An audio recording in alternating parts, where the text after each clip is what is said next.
You're watching news headlines on mining.com. I'm Devin Murugan. Silver prices dipped nearly 1% to around $36.25 an ounce on Thursday, even as tensions rose over a possible U.S. strike on Iran. The metal, often seen as a safe haven, is still up 30% this year, beating gold and most commodities. But some strength in the U.S. dollar and investor profit-taking weighed on prices. Analysts say silver's rally has been driven by both geopolitical fears and growing demand from the clean energy sector. Markets now await Washington's next move, which could determine where silver heads from here. Japan's Nippon Steel has completed its $14.9 billion takeover of U.S. Steel, ending an 18-month battle marked by political and labor pushback. The deal was revived under President Donald Trump's administration, which secured a golden share, giving the U.S. veto power over key decisions. Americans will dominate U.S. Steel's board and the executive team. Nippon has pledged $11 billion in new U.S. investments.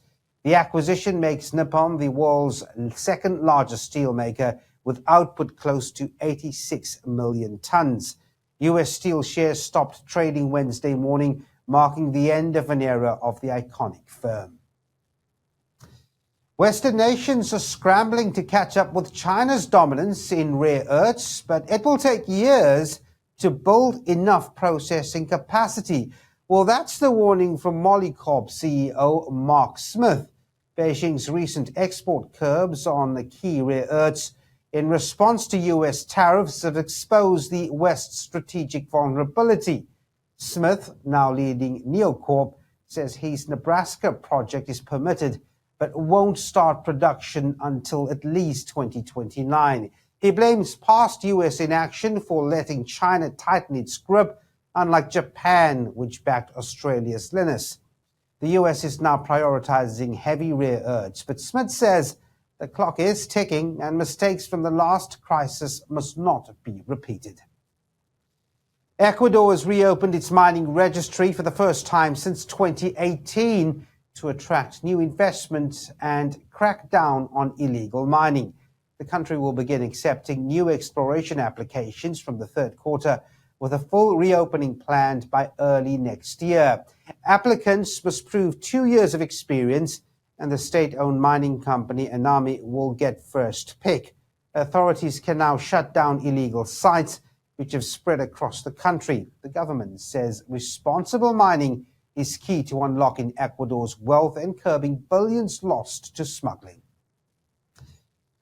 The world needs to invest 5 times more than current levels to scale up low-carbon materials like green steel, fuels, and chemicals. That's according to a new report. So far, about $250 billion has been committed to clean industrial projects, with countries like Indonesia and Morocco leading the way.